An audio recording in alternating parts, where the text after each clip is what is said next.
this is Golf 3 Papa, Alpha. G3PIA, Golf 3 Papa, Italy, America. G3PIA calling CQ. CQ members of the Harwell ARS Radio Society, Golf 3 Portugal, Italy, America. Calling the CQ and listening for random to call in now, please. Mike 0, Foxtrot, X-ray, X-ray, M0, FXX. M0, FXX, that's in the file, Robert. I'm glad you picked up that QSY. I've got a very high carrier sitting right on our normal frequency. Right, QSY will allow there to avoid that. Anybody else on that call in now, please? Mike 0, Oscar X-ray Fox. 0, Oscar X-ray Fox in the log plinth. Anymore? M0KP. And M0KEP. And propagation seems favourable. Much the same sort of reports, I suspect, as we had on 40 metres. So there we are. We know that Roger has gone QRT.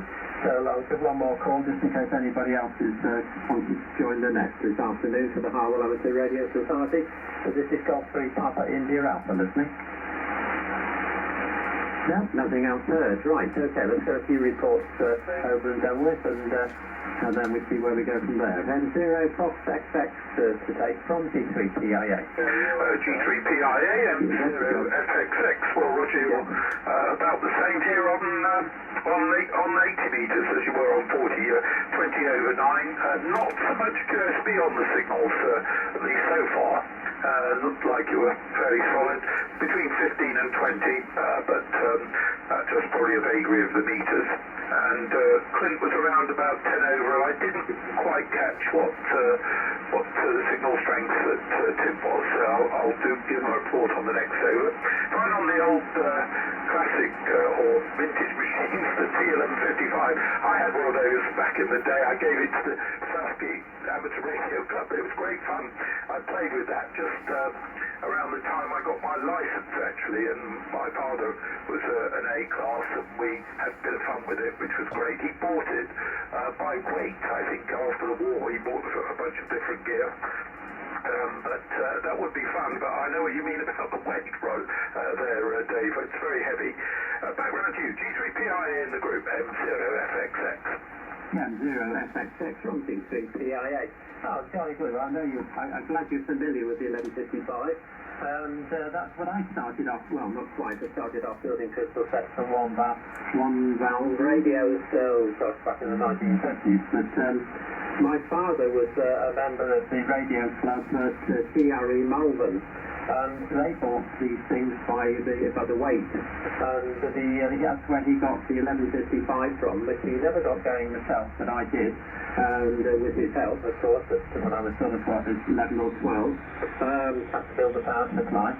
And but it was a brand new one, never been used. I believe they bought a whole load of them like that, still in their crate, which was very good. But I gave it away eventually when I sort of lost interest. Things change as you get older and get into your sort of late teens. Girls come into the equation and all sorts of other different things with motorbikes and cars and things. So the radio took a dive for a while. But I decided to get one and rebuild it. The 1155 I've got now is an L version, which is the one that has 160 metres on and is aluminium, so it's an airborne version, so it's a coastal command. Strictly down to a bare chassis and rebuilt all the way back up, so but I have got a fault, I've an AGC fault. I've made a mistake in the coil pack wiring somewhere, still to be resolved, but all good fun. Okay, and that isn't the heaviest, that's the lightest of the three, I think. So it's probably similar to an HRO. But the other one is a real lump. Right, so down to Clint, M0OXF from G3PIA. Golf 3 Papa India Alpha, Mike 0, Oscar X-ray Fox. Thanks, Dave. Right, my report so far. So, Dave, you're plus 5 to 10, occasionally peaking 10. And Robert is 5.9 plus. Copied Tim. He was a very good signal, so I'll give Tim's report next time around. We didn't get any reports from the X feed during our presence on 40 metres. I've posted again to say that we're live on 3.70935, Dave. I wonder if your Yaesu correlates with the frequency on mine. So 3.70935 megahertz. Yeah, the idea, I think of a vintage, a night where some vintage amateur radio equipment gets displayed and hopefully operated. That would be great for me. I was sort of joking when I said vintage for me is pre-1975, but in a way it sort of is. In fact, the only vintage radio I own that predates 75 is I've got a 1953 Philips receiver, shortwave, longwave, medium wave, etc. that Roger kindly gave to me for the cost of replacing a couple of hours and some good work that he did getting it running. So I don't think I've ever even been in the presence of some very old gear other than at a stall at a rally. I've never actually seen it operated, so that would be very good indeed. We got a comment from someone on the X feed saying that is one hell of a shack, and I can't remember whose picture it was. It's not my shack, but if you remember a while ago, I was asking for photographs of radio equipment. Someone's shack has impressed Iggy Pop Barkers on the X feed, so thank you very much for your comments, Iggy. No reports, however, thus far. Right, I think that's about it for now. Back to you, Dave. Yeah, you're +5 to 10, Dave, as I said earlier. Golf 3 Papa, India Alpha from Mike 0, Oscar X-Ray Fox. Mike 0, Oscar X-Ray Fox from Golf 3 Papa, India Alpha. Station of the Harwell ARS Radio Society. Okay, fine, Clint. All comments noted. Thanks for the report. Did your also +5 to 10? A little bit of QSB, but not as much, definitely not as much as there was on 40 metres. And yes, well, I suppose what you call old, anything that's old. I mean, the 202 was quite an old radio. I think it was one of the first sideband stations radios that came on the market, 2 metre side SFC. Along with another one I can't remember, there was a very popular. Can't bring it to mind. Hopefully somebody's got one of those as well they can bring along. But the 202, look, it looks like bookend radio. So it's a slim vertical one. No digital, it's purely analog. That was its advantage. It has quite a good strong signal handling capability. But a lot of people used to use them for in connection with transversers for 77s and 23/7s. Would run off a small battery. In fact, Malcolm and myself did a QRP contest and came second. We went up penny fan with the 202, a lantern battery for the one with the springs on the top, two of those strapped to give us 12 volts, and 16 elements on it with tents and everything else. We lugged it up to the top of penny fan and did very well. People were absolutely convinced we were running high power. The 202 literally only runs 2 watts, and I don't think the lantern batteries would have stood up to a PA, that was for sure. So that was good fun. That goes back quite a few years. I think either he or myself have still got the certificate for that one. There we are, all good fun. Right, where's that up to? It's to Tim, M0KP from G3PIX. Yeah, M0KP, returning thanks, Dave. Right, signal report first of all. So yeah, very similar actually to the other band, maybe slightly stronger actually. So Clint, you're 5 over, definitely a bit stronger, and Dave 20 over, and Robert 10 to 15, so same on 40. Oh no, sorry, that's slightly. I was reading out my report. Sorry, no. So yeah, a little bit lower for you, Robert. Actually, strangely, so you were 20 over on the other band with me. Yeah, what was I going to say? Right, I've made some notes this time. I've been very good today. So yeah, vintage radio things first of all. Yeah, I put that to me. I'll have to come and see that if you do that. I think I'd love to see a few vintage radios. I've got an FT-DX5000 here, which I think's from the 60s. I've never powered it up yet though. I need to. I want to power that up very carefully and try and get that going at some point. So it's one of the projects on the list. I've got no hill about log burners. Yeah, so they're in different rooms, Dave. So yeah, a couple of big log burners. One in the sort of old part of the house. The log burner's already in there. It's been condemned. It's just all rusted to bits. There's been water coming down the flue, and still in a right old state, so that's all being redone, including the flue and the castle on the top, and the one in the lounge also being redone. It has to have a new flue as well, because the new log burners are sort of meet new regulations, the clean air requirements, or something that came in 22, and they can't have such a wide flue apparently, so they'll have all that done as well. Anyway, at least that'll get all that done. I guess they do generate particulates. I'm actually designing a particulate counter at the moment, but for diesel engines. The amount of sort of nanoparticles that come out of diesel engines are quite high, and I think it's probably quite high on just burning wood as well. I can, light a splint here effectively. I've got some splints I use for testing them, and just having a bit of wood burning goes in, and it counts up no problem. Not quite sure what size the particulates are down to, but I guess that's what people worry about anyway. I think that's about it. I was going to... Oh, you mentioned your audio clip ages ago on that 5000. Sounded good to me. At one point, I did hear some distortion kick in. It got very loud, and there was a bit of distortion. I think Dave commented as well. I'm sure there was something, but I haven't heard it since, so I'm not sure what's going on there. And the frequency I make it, I think I may have out-truncular on the frequency stage here, because I make it decimal 360, so we'll have to see what Dave said he's actually on. I'll be well chuffed if I've beaten you at that clip. Fantastic. Back to you, Dave. G3PIA in the group from M0KP. M0KP from G3PIA. Okay, fine. Now's the tense moment then as to who has actually won this competition, HI. It is actually decimal 360. So 10 hertz out, but not to worry. In the old days, nobody wouldn't worry about 100 hertz, to be honest with you. It would just purely go on the audio sound. And sometimes your tunes would get a slightly higher pitch if it helps get a signal through. But there we are. Yes, so you take first prize on that one, Tim. Okay, on the FT-DX5000. Very good. That'll be good to get that going then. As you say, once to sort of power it up nice and slowly.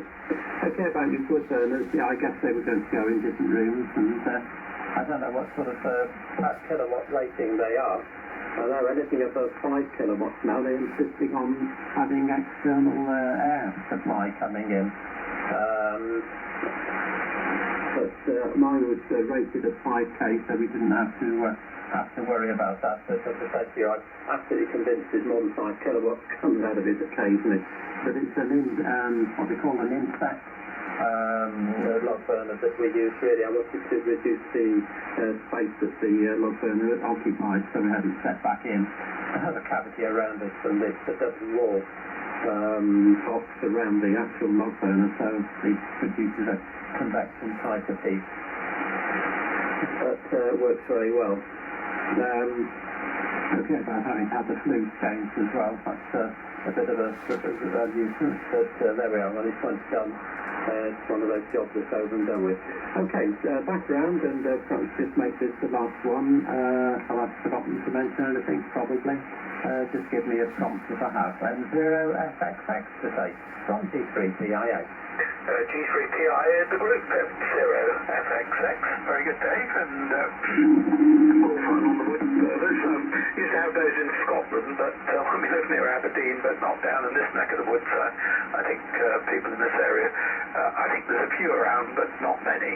Unlike you, Dave, we're sort of in the village, really, or on the edge of the village, so to that extent, I think we will be very popular. Clint, the post is my shack. I don't know if somebody must have got it off the QRZ.com, but it's my shack. It's sort of always in development. I don't know when that was. It was a few months ago. But anyway, I'm still playing around with things and trying to get the latest project is getting all the switching systems, because at the moment I have an open space behind all the equipment, which is in the loft, and I can walk round the back and plug everything in and out, but it's a bit of a pain in the neck. So I'm working on a switching system for all the different rigs to connect them with the different antennas and things. But it's a bit of a dog's dinner, I'm afraid. And Dave, okay, on the 1155, well, obviously your father got them in the same way my father got them, with by weight, and he had a whole bunch of stuff which we cleared out of my grandparents' loft, I can recall, and in those days, I think they burnt coal, so everything was covered in coal dust, and I had to clean all the bits of rigs, but unfortunately we gave them all away when my parents moved from their house in North London down to Sandbanks, but there you go.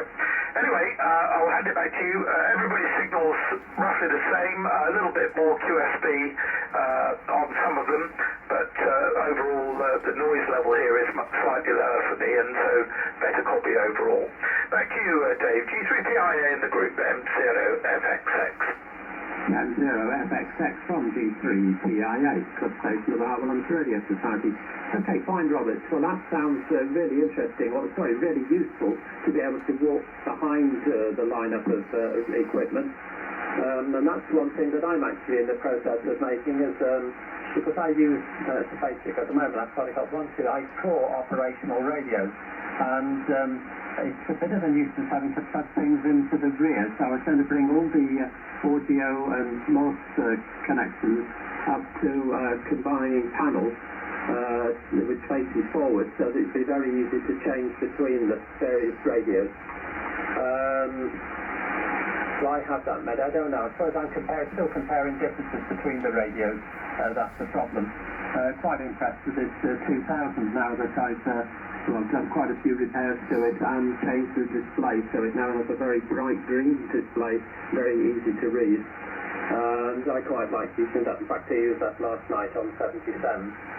But it is a fact having to get behind and try and find where the jack socket is for the headphones, or the extension speaker or whatever, or the data link.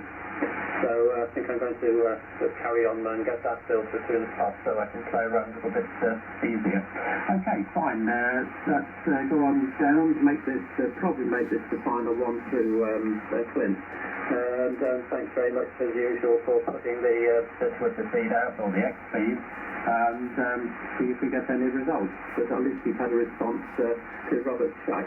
M0OXS from G3PIA. Golf 3, Papa India Alpha, Mike 0, Oscar X-Ray Fox returning for a final. Thanks, Dave. Well, I suppose by ear to be only 10 hertz out on your frequency day is not too bad. The DX5000 obviously doesn't have a spectrum scope, so I can't cheat by looking at the signal. Hi. Yes, Robert sent a post, put a post up on the X feed to say that was indeed his shack, which someone else found very impressive. Well, it is very impressive, at least in the photograph, Robert. I'm in the same situation really. Got multiple rigs, more than one antenna, and I'm forever unplugging cables and plugging them into other radios, etc. Switching system would be great, but I'll probably be retired by the time I get time to get around to doing that. Yeah, I remember when I was a kid, my grandparents lived in Wolvercote, and they didn't have central heating. They burnt coal, basically, in their fireplace in a grate. I remember it very well, and actually quite liked the smell of burning coal. Remember as a kid. Probably wasn't doing any of us any good at all, but my grandparents, that's how they lived all their lives, I think. Reports wise, Dave, you're still sort of peaking plus 10, Tim 5 and 9 plus a bit, and Robert, on your last over you were peaking plus 10, so stronger than your first over. Yeah, it's been quite good using this FT-DX5000. It's complicated, but it's actually very simple to operate and set up. And regarding the momentary audio distortion on my very first over, I turned the mic gain down, and no one's reported it since. So perhaps that was it. So anyway, I'll record a few more videos for it, and hopefully I can get it sold on behalf of Nigel and the silent key sale that he was looking after. I think that's about it for now. I've done all my reports. Thank you very much, Dave, as always, for running the net. Very enjoyable. I hope Roger, if he's listening, is feeling better very soon, and look forward to working you guys again. Maybe not at the end of the week, but certainly at this time next week. So I wish you all good DX and 7-3. Golf 3 Papa India Alpha from Mike 0 Oscar X-Ray Fox. Yeah, Mike 0 Oscar X-Ray Fox from Golf 3 Papa India Alpha. Okay, fine, Clint. Oh well, maybe you'll get round to knocking something up eventually. And this is only something I thought of a couple of nights ago when I was swapping one, the remote speaker microphone, headphone adapter I use. And I suddenly thought that was something I'm going to have to sort out. Anyway, good to hear you. And cold, yes. Because a lot of our houses originally were heated with coal. The ones we had up north certainly were. And I was in the Manchester area living in the 1960s, and believe you me, coal was a real problem there. We had real thick fog at times, and horrible when you do your nose afterwards, the black stuff would come out. It really was pretty grim, and it's a good job they've cleared all that sort of thing up, so things are nice and clean. The air stays reasonably clean now up there anyway. But I guess they have the same problem in London and any big city where a lot of people would be burning coal as the prime source of heating. Some people supplement log fires with coal, but we haven't gone down that route. I think it's to just dry logs and that's it. But Robert, yes, understand, if you're in the village, you'd probably get frowned on a little bit for causing a stink with burning logs. So perfectly understandable. Right, I think that's about it from me, so pass it round to Tim for any final comments. 0KP from T3PIA. Yeah, 0KP returning. Well, I can't let that comment go about looking at the scope thing. It's all done by ear. I don't know how you'd use the scope to get the frequency right, actually. It depends on the transmission bandwidth, so all ear. Right. Yeah, rig wiring and thing. Yeah, somebody mentioned to me the other day actually about having like a false wall, behind where all the rigs are, so you can go around the back and get to all the wiring. Because mine's a right mess. I can switch between different rigs and so on. I've got some automatic switching that goes on in one section, but it's a right old mess. It's when anything has to be done with it. It's absolutely horrendous. There's just big bunches of wires everywhere. I've not labelled any of them. Literally it's evolved, and I've slung all the wires there. So I really need to sort mine out as well one day, but it's kind of working somehow, so I'm just going to leave it alone, I think, for the time being. Log burners again briefly. Yeah, they're 14 kilowatt ones I've got, Dave, so I've had to, having to get the auxiliary air kits in, so yeah, they're both in fireplaces, and they're having to drill through the back, and then it's going to take the air in through a vent in the back, which will be quite good as well actually, because of course at the moment when we've got them lit, it's only going to be sucking the cold air in somewhere else, I suppose, so that would be quite good. And I think that's probably about it. Coal burning. I have to admit, the previous owners of this house used to burn some coal, and I have sometimes, and this last couple of weeks I've been burning the last bits of coal that I've got lying around in the garage, so I am burning a few bits. I can see why people used to burn coal, because the length of time it lasts and the amount of energy you get off it is absolutely incredible. But these new log burners, they're not dual fuel ones, so I'm having to, any coal that's left over just gets slung at the end of tonight, so maybe I'll have a really hot coal fire tonight. And I think that's it. Why on earth I've made a note here? I don't understand what I've written there. Anyway, so much for making notes. 7-3 all, good to hear you all. And look forward to the next one anyway, hopefully catch you on Friday. Back to you, Dave. G3PIA in the group, and then 0KP. Yeah, 0KP from G3PIA. Okay, fine, that made me smile when you talked about all your cables behind and not labelling them up. Some of mine I've been labelling up now, Tim, but like you, gosh, I get hold of the cable and I have to trace it through, see where it goes to and what it's connected to before I make any changes. And I don't know if anybody's seen these pictures of my shaft, but it is somewhat of a bit of a rat's nest, shall we say. But there we are. Yes, the temptation is that it's all working to leave well alone. The moment you start unplugging things and you're not quite sure whether it's the right thing, suddenly find things don't work and you expect them to. 14 kilowatts, they're quite a powerful log burners then. That certainly should keep you nice and warm, but as for burning the rest of the coal at the moment, I mean, we're sitting with temperatures at the moment at 13 and getting on to 14 degrees C here, which is absolutely ridiculous for this time of year. It's so mild. Went out shopping this morning and I put a coat on. Quite honestly, I wish I hadn't. It really was that warm, even in the supermarket. Anyway, there we are. That's what's happening. So, I'm going to just wish you 7-3. We'll go back to Robert to see if he hasn't. Well, I'll run through once more, let people sign. That's the easiest thing. So, back over to the top end, 0 Fox X-ray from G3PIA for a final, Robert. Yes, G3PIA, the group M0FXX for a final. Yes, it's quite useful being able to get behind the gear. When we put the loft in the house, we had built a house actually 25 years ago now, that we moved here when we came back from, Singapore via the States. And when I built it, I decided to leave a big gap behind the, just there's plenty of room up here, behind the, where we're going to put the rigs, etc. And so it's very helpful. I've got some 1-inch hard line going off the back of the 23 SEM amplifier, and I've got some joists come down and has to be supported going out through the out to the back, and that is very helpful, because otherwise with that sort of stuff you wouldn't actually be able to connect it up to the amplifier. You can't really make any tight turns with it or anything like that, but there you go.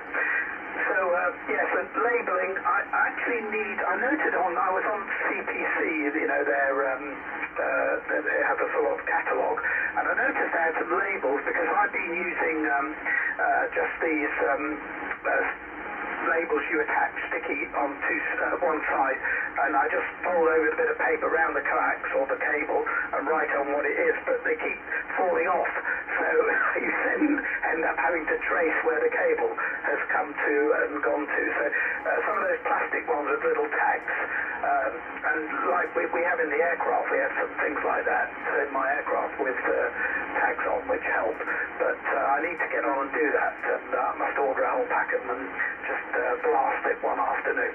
G3PIA in the group, M0FXX. Yeah, M0FXX from G3PIA. Okay, fine, yes, well that 1-inch hard line, a bit like I use LDF 550. That's, I think, just over 1 inch. You can't do anything as far as connecting directly to the radio with it. You're quite right. Mine terminates at the flange plate, just above the window, the top section of a window, which I replaced and put a gland plate on.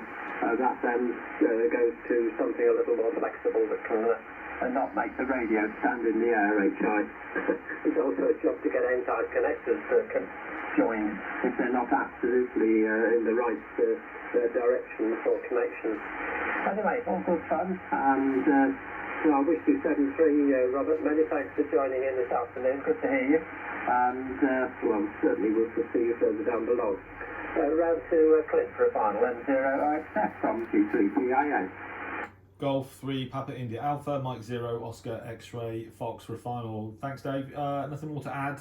No reports on the X feed this afternoon on either 40 or 80 meters, but sometimes that does happen. But nice for Robert to get some nice comments about his shack. Yeah, that's about it really from me. Given all my reports, yeah, as I said on my last over, if I can make it on Friday, I will. If not, I'll certainly be on the sked next Wednesday, and in the meantime, I hope Roger is feeling much better very quickly. So that's about it from me. So I wish you all 7-3. Golf 3 Papa India Alpha from Mike 0 Oscar X-Ray Fox. Yeah, Mike 0 Oscar X-Ray Fox from G3PIA. Okay, fine, Clint. Well, thanks very much for joining in this afternoon. All good fun, bit of interesting conversation and so on. And we'll say see you on Friday, but if not, see you next weekend, next Wednesday, and have a good weekend. Right, round to Tim for the final M0KP from G3PIA. Yeah, thanks Dave, thanks everyone. 7-3 all, I don't think I've got anything to add really. Yeah, the labels and things, cable labels, I have got a load of those actually. I'm very good if I'm doing bits of equipment for other people and wiring it up and so on, it's all great.